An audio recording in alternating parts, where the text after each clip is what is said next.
Jy kan dit lees, staan daar. Swart en wit kan dit lees. Maar jy sê, ek moet sondevergifnis vra vir God. Sien, die twee goed, een en een is nie twee daar nie. As God sê, hy het gedeel met daai boek, daar is nie meer sonde nie. Hy sê, dis hoekom hy gekom het. Hy het jou totale sondelas op homself geneem.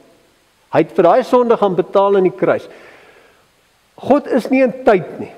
God word nie, jy betrap hom nie onkant nie. As jy nou ewe skielik iets doen of verkeerd, dan sê hy, o, jesem, ek het nie daai ene gesien. Werk nie so by God nie, sien. Hy sien jou in totaal. Toe hy daar aan daai kruis hang, en hy kyk en hy sien jou, sien hy jou hele lewe. En hy vat jou hele sondelas op homself.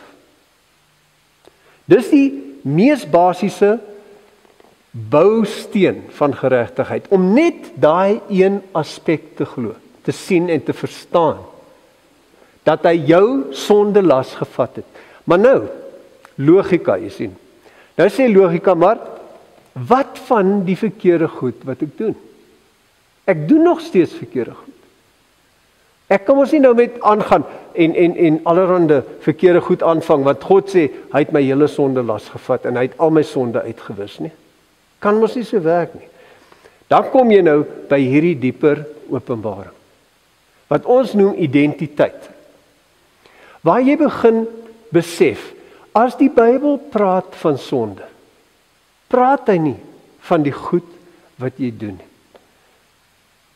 Sien, Ou Testament, Nuwe Testament, Christendom het niks te doen met wat jy doen nie. Dit het te doen met wat jy is. Ons sê Christus het gekom om die probleem op te los. Christus was die antwoord. Hy het gekom om die probleem op te los. Om te besef, of om te glo dat hy die probleem opgelos het, om te begin besef wat hy kom doen het toe hy die probleem opgelos het, moet jy eers baie goed verstaan, wat was die probleem? As jy nie weet, daar was 'n probleem nie, is Jesus irrelevant. As jy glo daar was 'n probleem, maar jy kyk die probleem mis, gaan die redding nie vir jou sin maak nie. Jou tradisionele manier van dink is, dat God in Christus ons, wat ons self nie kon help nie, wat nie oordentlike lewens kon lei nie, Christus het ons nou kom in staat stel om oordentlike lewens te lei.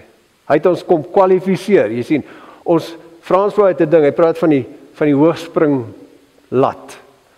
Hy sê, waar ons voorheen nie kon oorkom nie. Ons glo, God het ons nou kom in staat stel om oor te kom. Maar, as jy regtig dink daaroor, aan jou tradisionele manier van dink, beteken dit nie, hy het ons kom beter maak, dit beteken hy die lat kom laer maak. Sien, want al wat dit beteken is, hy het ons nou iets gegee, waar as jy verkeerd doen, dan kan jy net na Here toe gaan, Here, asseblief, ek is jammer, dan kan jy maar weer begin, en weer begin, en weer begin, en weer begin, en aangaan so. Maar dit kan ons nooit so werk nie. Sien, so, as jy besef, die probleem in die Ou Testament was dood. Die dood was as gevolg van geen kennis nie. Jy was in hierdie kondisie van dood, in hierdie nag, in hierdie duisternis. Duisternis beteken 'n plek van geen kennis nie.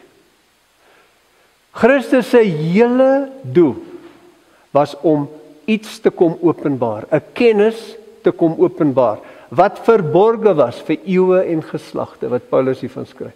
Hy praat daarvan in Kolossense 1 ook.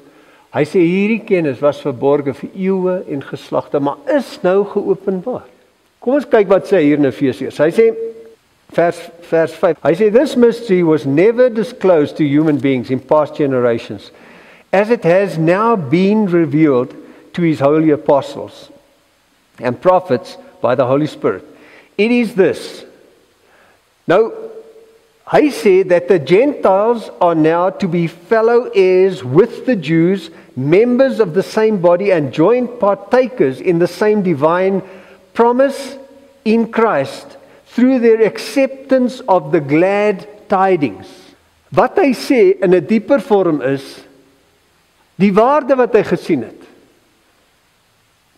in hierdie openbaring wat God hom gegee het, was dat die Gentile, die heiden en die Jood se werklike waarde presies dieselfde is. Dit is Christus, die lewe van Christus. Galasiërs 2:20 sê ek het gesterf, Paulus. Hy sê my siening omtrent myself, wie ek myself gesien het, hoe ek myself gesien het, ek het gesterf, ek leef nie meer nie. Daai ou siening is nie meer van toepassing nie. Ek het gesterf, ek leef nie meer nie. Christus is nou hoe ek myself sien. Ek sien myself in term van die lewe van Christus. Hy is nou my lewe, hy is my waarde, hy is wie ek is. Dis hoe lief God my het. Nou, die ding wat dit moontlik maak vir God om ons so lief te gehad het terwyl ons dood was in ons sonde, is God se openbaring, se kennis van wie ons werklik was terwyl ons verlore was in ons sonde. Die ding, hy het homself kom openbaar in die vlees. Dis Timoteus. In die tuin, laat ons mens maak soos ons. En die mens deur 'n keuse besluit om homself te assosieer met gevallendheid. En daai assosiasie deur progressiwiteit vat die mens verder en verder en verder en verder weg van perfeksie. Die Bybel praat in die Nuwe Testament 3 keer. Sê hy, die geregtige sal deur die geloof lewe. Nou, ons weet, Kobus het al baie keer vir ons gesê, die woord geloof in die Grieks beteken oortuiging. Okay. As ek net nou toe ek praat van die feit dat ons groot gemaak is en in 'n spesifieke denke groot gemaak is, jou ma en jou pa, hulle leer jou sekere goed, maar dis nie iets wat hulle jou sê, luister, sit nou, en ek vertel jou nou dit, en dis nou wat jy moet glo. Dis nie dit nie. Dis van die oomblik wat jy jou oë oopmaak, is 'n stelsel waarin jy vasgeval is, in die natuurlike, 'n stelsel.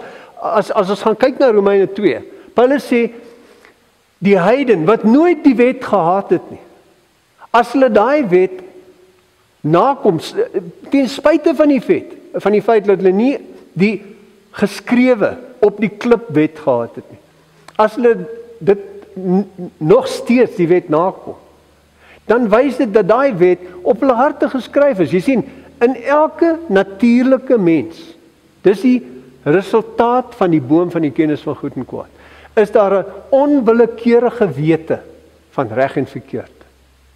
Die probleem is, ons word grootgemaak met hierdie idee dat daai reg en verkeerd die ding is wat jou kwalifiseer. En wat Paulus ontdek het is, dis nie dit nie. Wat jy glo jy is, manifesteer in jou lewe. Dis so eenvoudig soos dit. As jy met 'n persoon wil deel, wat volgens jou nie 'n goeie lewe lei nie, of volgens jou nie doen wat hy behoort te doen nie, dan is daar baie min waarde regtig daarin, om vir daai ou te gaan sê, luister, wat jy doen is verkeerd. Want ek gaan jou nou sê, daai ou weet dit, of daai vrou weet dit. Hulle weet wat hulle mee besig is verkeerd. Die enigste manier wat jy daai persoon gaan help is, jy moet 'n ander werklikheid aan hom voorhou. Die werklikheid van wie jy werklik is wat God in Christus kom voorhou het. Dis wat hy vir jou kom wys het. Hy sê in Galasiërs 3, selfe probleem as wat hy hier in Efesiërs mee deel. In Galasiërs 3, selfe ding het gebeur. Hy het hierdie kerke gestig en die Joodse apostel het begin inkom en hulle het begin reëls en regulasies en mense begin oordeel en die tipe ding.